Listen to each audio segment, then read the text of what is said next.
Hi, I'm Benjamin Chandler, and welcome to Pulpy Classics. This is where I take a look at a classic piece of pulp fiction and compare it to some film versions that have been done of it. And today's Pulpy Classic is this, The Glass Key by Dashiell Hammett. This originally was published in Black Mask magazine. The version that I have is this pan version. Not in love with the cover, but I find that many of the covers for paperback versions of the Glass Key feature a photograph or drawing of a glass key. So didn't go too creative with it, but it's what's inside that counts in the case of this book. So The Glass Key is about a man named Ned Beaumont. You could argue that he is a stand-in for the author. He has a physical resemblance to the author, kind of thin, tall, mustache. He cares about fashion and how he's dressed, and all these things could be used to describe Dashiell Hammett. Ned is, it's hard to describe what his job is. He is sort of a right-hand man for Politico. Actually, in the case of this book, many times the details are not explicitly said. He works for a politician, but the politician's actual role in this unnamed city is undescribed. Maybe he's the mayor. Maybe he's just some higher up in the city. Maybe he's just like a political boss, like in charge of a political party, and is making his maneuvers that way. It's never really said.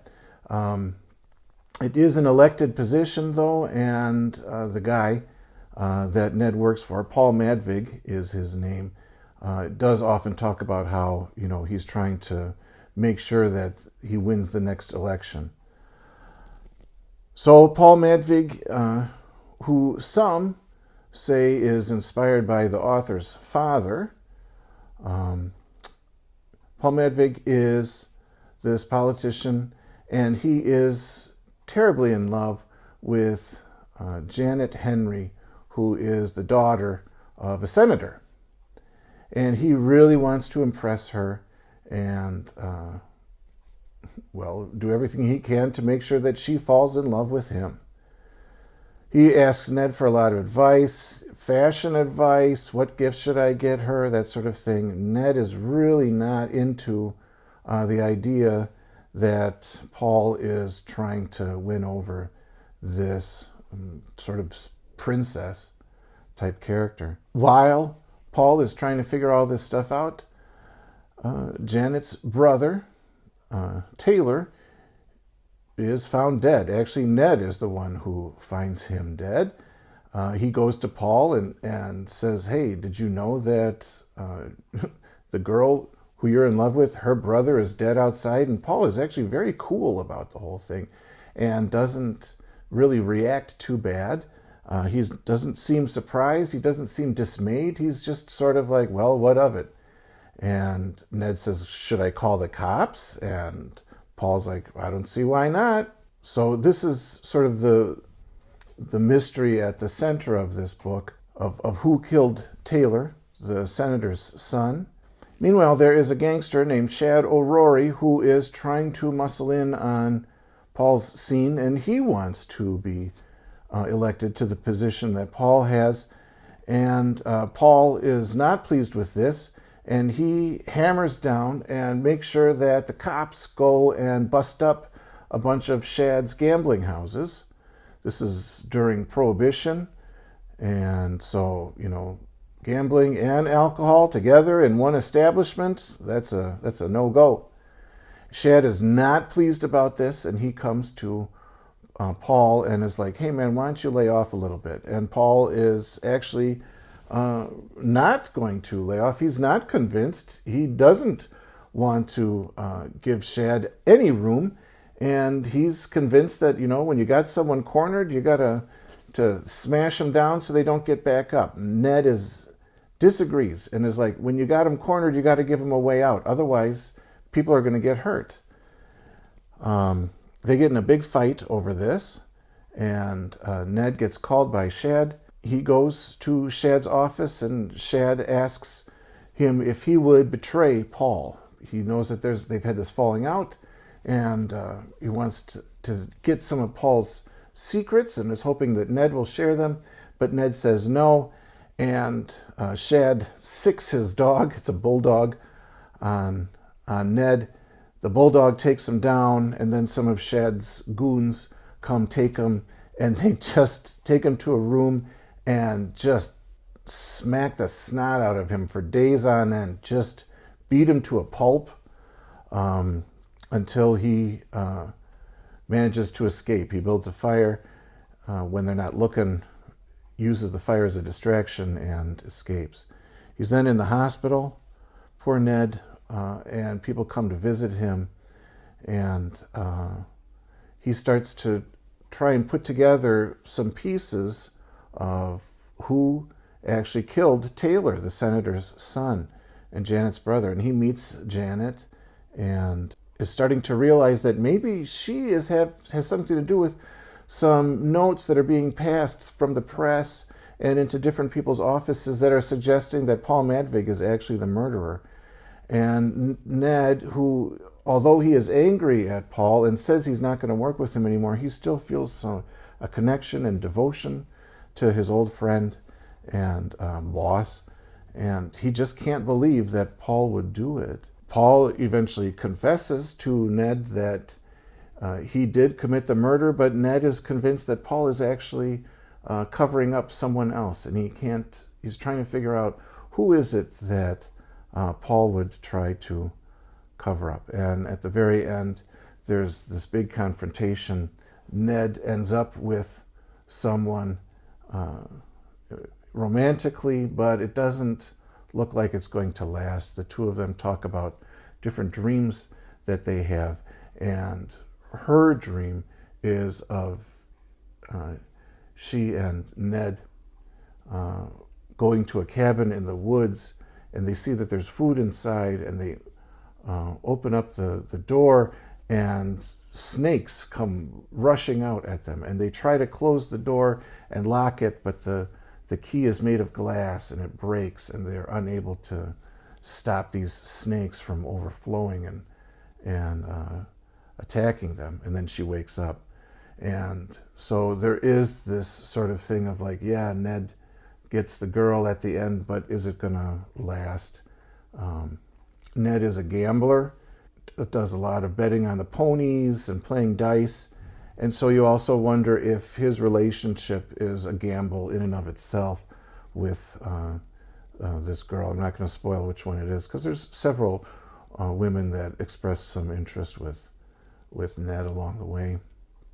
Ned is, as I said, mustachioed, and he loves to smoke cigars.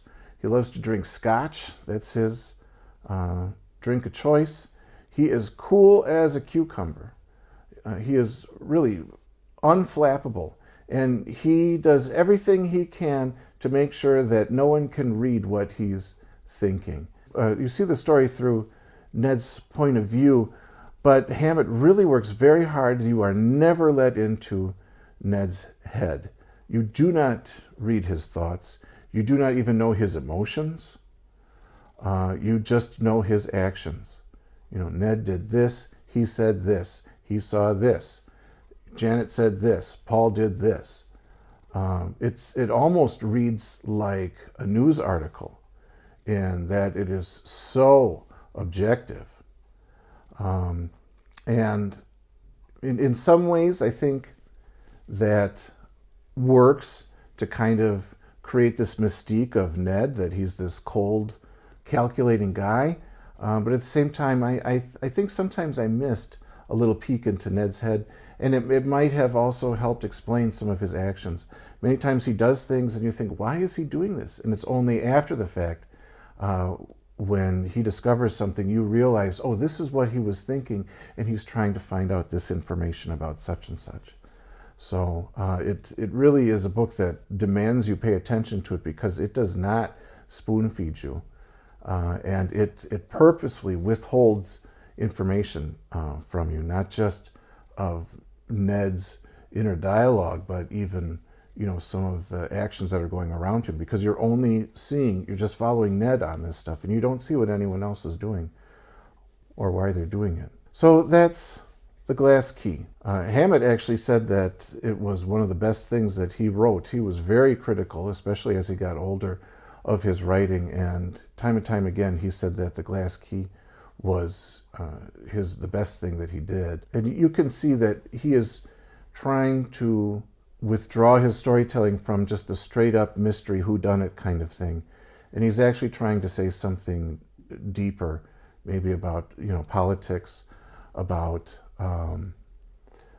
class and class struggle.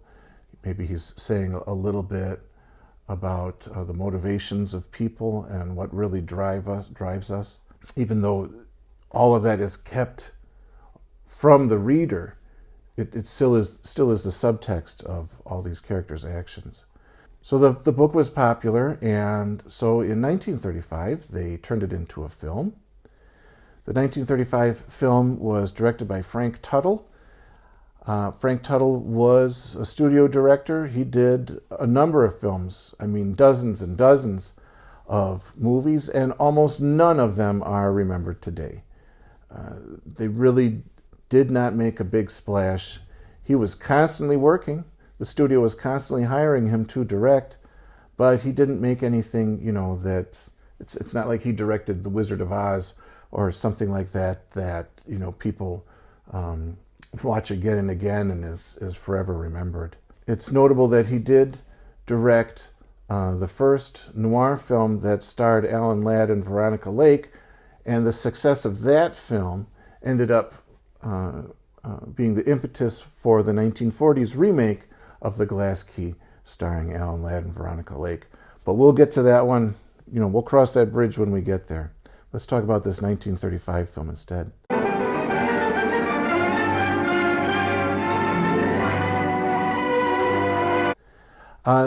To meet the specifications of the Hays Code, they really downplayed a lot of the politics stuff, and it almost feels more like a gangster film than sort of this crime and politics and corruption kind of story. The main guy, George Raft, that they got to play Ned Beaumont, who is called Ed in this version, he was famous for playing sort of hoodlums and kind of second fiddle hoodlums too. This was sort of a big break for him. So they get this guy that plays a gangster to kind of up the gangster feel of this film. Ed, not Ned, is quite different from who he is in the book. He does not smoke cigars. He drinks rye, not scotch. He is a bit jollier in this film. He has this tough guy thing going on, and George Raft has these almost these dark circles around his eyes all the time, and this kind of mean, sharp look with this pointy nose. But he also is kind of jolly and breaks into smile and makes jokes and stuff along the way. And Ned in the book does make a few jokes, but they're very, very dry. Whereas here it's not so dry. He also doesn't have a mustache, which frustrated me, because I think a guy looks good in a mustache, and if a guy in the book has a mustache, then they should give him a mustache in the movie too. What's with this boring, clean-shaven faces? Paul Madvig is not at all the kind of character that I imagined in the book here. In the 1935 film, he is sort of a balding older man. He's played by Edward Arnold. He's in a pretty good mood generally. He's sort of this, jolly, slap you in the back. I'm glad you're with me, Ed, kind of guy. He's not the Machiavellian character that you get the impression of in the original text. Speaking of the original text, they do use some of the lines from the book in the movie. So although some of the characterizations don't feel true, the dialogue feels very true. And a lot of people actually, movie makers, said they liked working with Hammett's books and stories and turning them into scripts because the dialogue is so snappy and easily translates into movie dialogue. Something that I thought was really strong was there's a few moments of really interesting creative lighting. There's a fight scene where they hit this lamp that's dangling from a wire on the ceiling, and it swings back and forth, and you watch the characters' faces, especially Ed's, as the light swings back and forth and illuminates him and puts him into darkness. Trouble with you is you're burned because I killed Sloan. Shut up!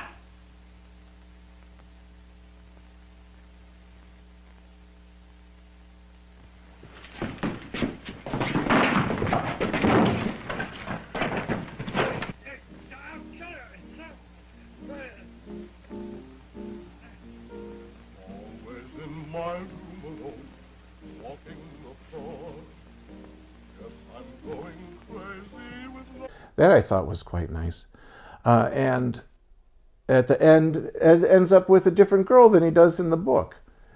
Coincidentally, it was a girl that, as I was reading the book, I thought, what if he ends up with her? What if this becomes a love interest? Because he's quite affectionate to this character, but he does not end up with that girl in the book, but with someone else. But in this movie, he ended up with the girl that I thought. And as I think about it, it really wouldn't have worked so great, but that's why, I'm not Dashiell Hammett. I'm not as good a writer as he is, and I would have picked the wrong girl. So this is the scene where Ed gets attacked in Shad's office because he's not going to betray Paul. And who else do you think is in with us? Janet Henry. Will you have another? No, thanks. I figured that, but does she know anything? She's seeing a lot of Paul's daughter, and she'll get her to talk all right. Say, I'm going to fry that ex-boss of yours to a cinder. Maybe. Say, what? And you know what you can do with this? Prince, get it! Jeff! Jeff!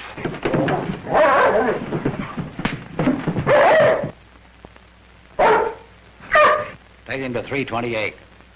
So let's move on to the 1942 film. This one was directed by Stuart Heisler. He was pretty successful in his time. He's not a household name today, though. The 1942 film is considered a noir film today, but sort of a noir before noir was a thing. At the time it was just considered to be a crime film, but it has a lot of the elements that sort of become famous with noir, the expressionistic lighting and camera angles and this anti-hero and stuff like that. It does not feel like the sort of rough and tumble gangster film of the 1930s version. This really feels more like sort of a crime, mystery, murder, hard-boiled kind of feel to it. The script was by Jonathan Latimer. He was a hard-boiled writer. He was a good friend of Raymond Chandler. He actually met Dashiell Hammett one night. It was like 3 a.m. in a hotel lobby. Hammett was drunk as a skunk and just kind of was like, hey, and that was it. So they were not friends. Chandler and Latimer, yes, but Hammett and Latimer, no.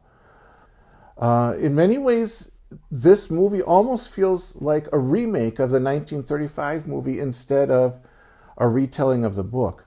There are a lot of scenes in that original movie that were not in the book that are repeated in this 1942 film. So let's look at Ed. Again, still not Ned. He's played by Alan Ladd. No cigars, still. Again, he drinks rye, not scotch. He still does not have a mustache. Why are they denying this hero his mustache? Man, when I was a kid, all the coolest dudes had mustaches. And that's how you knew they were a hero. They were mustached men. And what's wrong with giving Ed a mustache? Man, I want to see some mustaches. Well, anyway, he is cooler in this movie than the other one.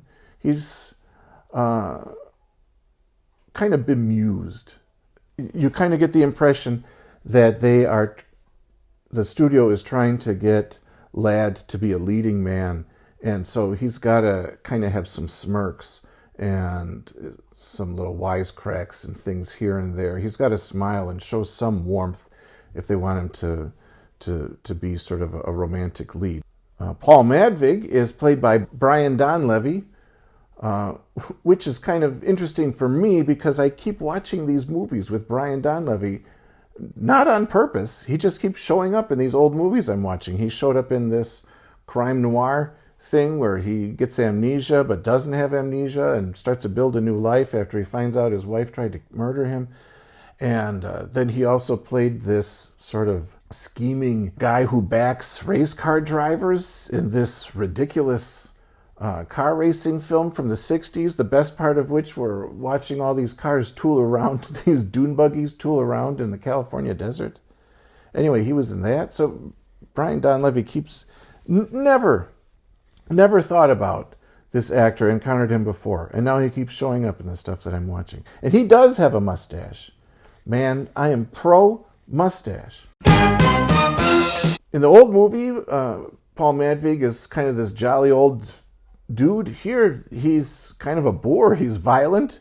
Your introduction to him is he throws a guy out the window. You kind of get the idea that he is a street urchin that somehow made good and now is at the top of the heap, doing what he can to ensure that he stays there. You wonder if his crush on the senator's daughter is really entirely all about romance, or if it also is maybe a way for him to kind of bring himself into this sort of higher echelon of society. So his rough background kind of makes you wonder if he actually could kill Taylor. And when he does do that reveal of yeah, I killed Taylor towards the end of the story, you kind of wonder, well, did he really? You know, we saw him throw a guy through the window, and I think that works in the film's favor. The goon, Jeff, that beats up Ned, or Ed in this movie, is played by a guy named William Bendix. Strangely enough, as I was reading the book, William Bendix is the guy that popped in my head to play Paul Madvig. I had seen him in a musical where he was sort of this rough and tumble dude who's trying to make good, you know, again, another coming up from the streets, rags to riches kind of story, and he's trying to put on a musical. Anyway, I kept envisioning this guy, Bendix, as Paul Madvig, but he ends up playing the goon Jeff that totally kicks Ed's butt and keeps beating him down. Keeps, you know, like, oh, the little baby wants some more beatings, and that sort of thing. This second film is actually leaps and bounds better in almost every way. The acting is better, the script is better, the cinematography is better, the direction is better, the way that they tell the story makes more sense. So, spoiler alert, it's a superior film. The art director on this film was also the art director on the original 1930s film, so you can kind of see that this guy, in just 7 years, he really improved. Hans Dreyer was his name. Going back to Bendix, a fun fact about the movie is that Bendix and Alan Ladd became great friends after the scene where Bendix beats up Alan Ladd's character, because Bendix actually truly did smack Alan Ladd so hard that it knocked him unconscious. And Bendix was super apologetic. So apologetic that actually Ladd took a warming to him, and they became good friends. They even built or bought houses across the street from each other. Ladd's kind of known as a guy that didn't want to get to know other actors, but in this case, he and Bendix became good friends. There was also another hit in the movie, Veronica Lake. She plays the senator's daughter. She is all vamp in this movie. The connection between her and Alan Ladd's Ed, I mean, they're just smoldering at each other in some scenes. And you can see why the movie studio wanted to have these two be on screen together so often. They ended up making 4 movies together, and they have pretty good chemistry. The studio also wanted them together because they were both short, and so if they could pair, a woman that doesn't tower over him and a guy that doesn't tower over her, then that'll be perfect. So, but it works. It works. Anyway, Veronica Lake smacks around Don Levy in one scene, and he was so shocked by her blow that he actually fainted. I don't think that one was kept in the movie, but the shot where Bendix cracks Alan Ladd and knocks him out, that is actually used in the film. Finally, let's take a look. This was filmed one more time, but it was not for the cinema, but for television. And Westinghouse Studio One was a TV show during the early days of television. This episode aired in 1949. And it was a live, dramatic television show. It feels a lot like a community theater performance. The acting is okay. The sets are okay. It's very raw. But in many ways, it is probably truer to the book in many spots than the other 2 films. In fact, it does start with the exact same scene. The start of the book describes dice going across a green felt, and this TV show starts with that scene. It was directed by George Zachary, and he really only directed episodes of this TV show. He did not go on to do film. I couldn't find that he really did anything else, so this is his claim to fame. Let's talk about Ned. He is finally Ned again in this iteration. He's played by Donald Briggs. Donald Briggs was a radio and TV actor. I had not ever encountered him before. I did watch an old television show from the 50s after I watched this, just to see more of Donald Briggs. And he's okay, but you can see why he did not become a big name. He has a great voice, though. He really could have done a lot with, if he had gone into animation and done cartoon voices, I think he really would have done well. He has that kind of voice. The boys been getting restless ever since you threw in with the senator. They got a feeling you don't care about protecting them anymore. They've started to call on Shadow Rory for favors. So what? He does not smoke cigars. He does have a mustache, and he even scratches it with his pinky, as he does in the book many times. As Ned is thinking in the book, he kind of grooms himself in this fussy way. Ned in the TV show, he does groom his mustache in the very first scene, and I was like, yes, finally, 1, mustache, 2, little pinky grooming, some preening for our pal Ned. You feel like he is more of the gambler in this movie. In the first one, he feels sort of like a gangster. In the second film, he feels like one of those hard-boiled PIs, even though he technically is not a private investigator. He's just involved in the things going around in this murder mystery. In this one, he really feels like a gambler. He's wheeling, he's dealing, and he's trying to make things happen. He's not aloof like Alan Ladd in the 40s film. He really is a wise guy, snappy, quick with a comeback, very animated, and his voice is very animated. Even though it's live, there's a few clever shots. There's a shot where you're looking through a window. Well, this is in the scene where Ned is getting the stuffing smacked out of him by Jeff.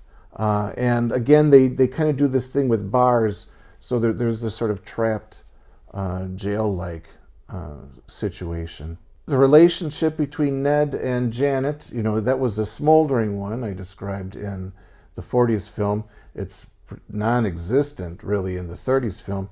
Here, it's almost playful. Like they're kind of teasing each other and jabbing each other and winking at each other. But you kind of get that feeling from the whole thing. And this is the last time I hand these back to you. You would have it. Yeah. It'll take some more of it to keep me from getting out of here. Back into your range. Yeah?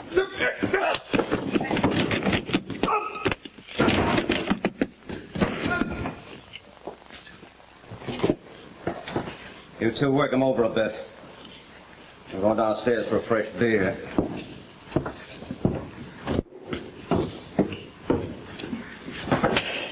I saw all of these on Archive, on the Internet Archive. So if you're curious about checking out these films, that's where you can do so. What's my conclusion? What did I think? I think that the TV show version is probably actually the truest to the book plot-wise. The 40s film is probably truest to the book sort of emotionally. If you could only experience one of the four, the book, the 35 film, the 1940s film, or the 1949 television show, I gotta say I would recommend seeing the 1942 film. The book is not bad, but I think you get more bang for your buck with that 1942 film version. It streamlines a few things from the book, but doesn't leave a lot of other stuff out. It digresses from the book in spots, but stays pretty true to it in others. I wish that Alan Ladd had worn a mustache, but otherwise his Ned is pretty close to the Ned of the book. Close enough. And Veronica Lake does a pretty good job of being the senator's daughter, and you can see why Paul Madvig would be interested in marrying her. And I got to say that Don Levy is a great Paul Madvig. He's not the one that I pictured, but I like his Paul Madvig better than the one that I imagined while I was reading the book. So yeah, I know this video was a little bit longer than my usual stuff, but I wanted to talk about the books and these three film version of the books and kind of compare them and give you some snippets and tastes of it, and so you can explore them on your own.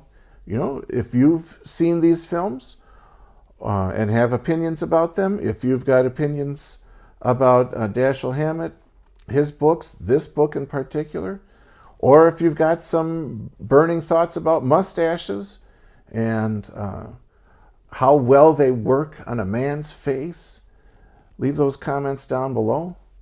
So I think I'll end there, and I'll see you next time.